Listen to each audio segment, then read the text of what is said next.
Hello, welcome back to my channel. My name's Stephen and I'm a traditionally published fantasy author. Today I'm going to give out some more bad writing advice, and this is that you should read every review. So I'm going to look at it and say, does it serve a purpose? Can it actually be helpful? We're going to look at who reviews are written for, what are the pros and cons of reading reviews, are they useful for the author, and then my kind of advice on what I think you should or should not do depending on reviews. So why would you read all of the reviews? Some people say you should do it because that way you get a pool of what people are finding positive and negative about the book, and therefore you can work on strengthening the positives and looking to address some of the negatives. But the problem is, if 50 people read the reviews and the 50 negative things are completely different, what are you supposed to do? If 50 reviews all say the same kind of thing, like perhaps the plot is a bit slow,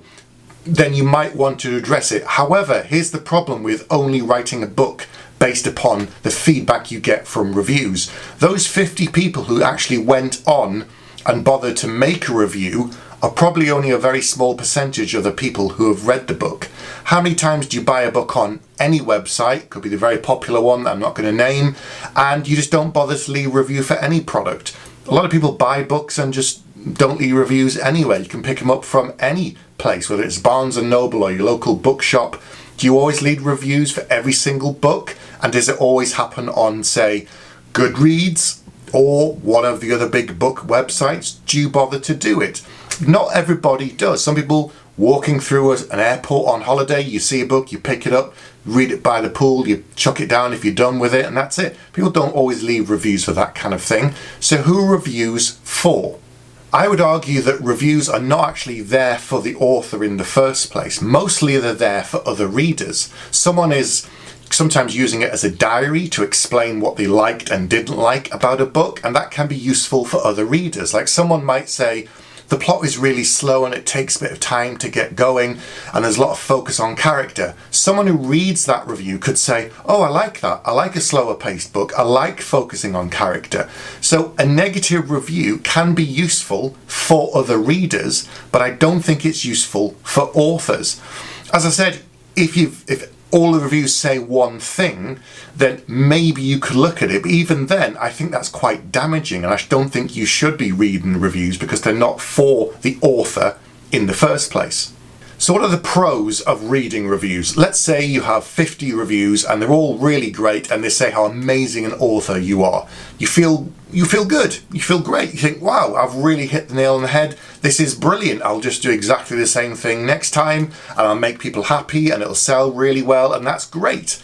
But that doesn't really help you either, because you're not challenging yourself, you're not pushing yourself. And whether you're self-published or traditionally published, your book will have gone through a number of different stages, working with an agent or not. It'll definitely work with an editor, perhaps a copy editor and line editor, and definitely a proofreader.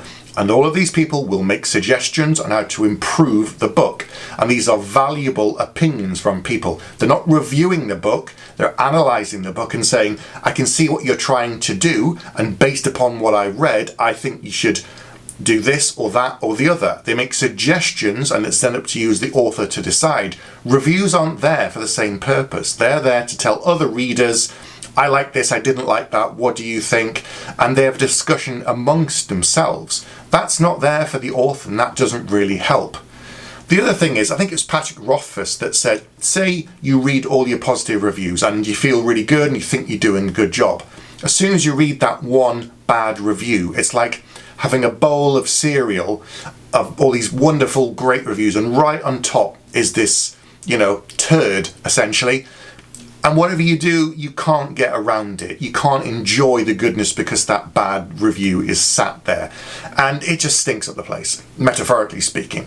And if you constantly read bad reviews, they could really get in your head and start to mess with you. And you think, oh God, maybe I'm more self-doubts. And all authors have self-doubts anyway. All of them have imposter syndrome. So reading negative reviews is basically like just pushing a button that says this will electrocute you, and you just keep pressing it, determined that somehow you can become numb to it. So if the reviews are not there for the author and they're there for the reader, should you really value them as an author? And in my opinion, I'd say no. That's both the good and the bad.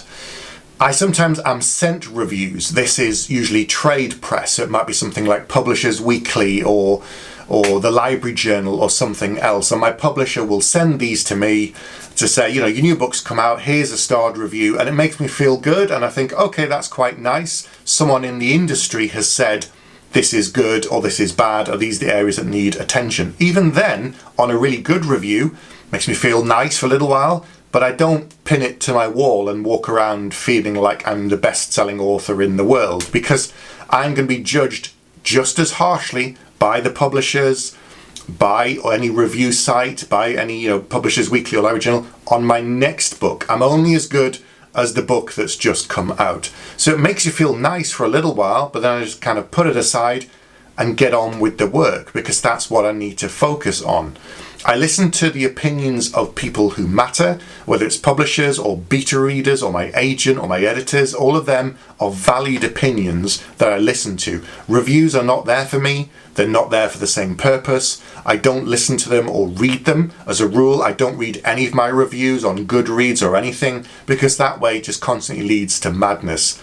If you want an example, one of the best-selling horror authors in the entire world, Anne Rice, from Interview with a Vampire fame, I mean, she doesn't have anything to prove to anybody. She's a fantastic author. That is beyond a question. She's brilliant.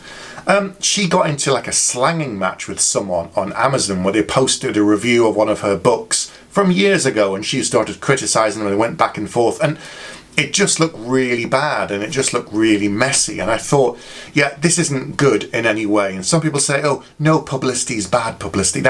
You're wrong. Some bad publicity is just really bad. That made her look bad, and I thought, she doesn't have anything to prove. So why is she there? Why is she arguing with someone? You can write a book, someone will read it, and they don't get all of it. That's fine. If they enjoy the book anyway, great. If they didn't get the nuance, you can't do anything about that. Everybody brings their own lens, their own thoughts, their own opinions, and their own blinkered approach to a book. You can't change their mind after they've read the book by arguing with them online about it. You don't feed the trolls, and equally you don't argue with reviewers. It doesn't serve any purpose. Say I went on a panel and I was sat with a number of people who'd read my book, and we were having a discussion, or on a YouTube channel, and they wanted to talk about the book with me and say, why did you do X, why did you do Y? And we have a debate and there's instantaneous back and forth. That's completely different. We get to explore the themes. We get to dig into the nuances. We get to look at the characters. Reviews are not there to do that. They're not there for me as an author.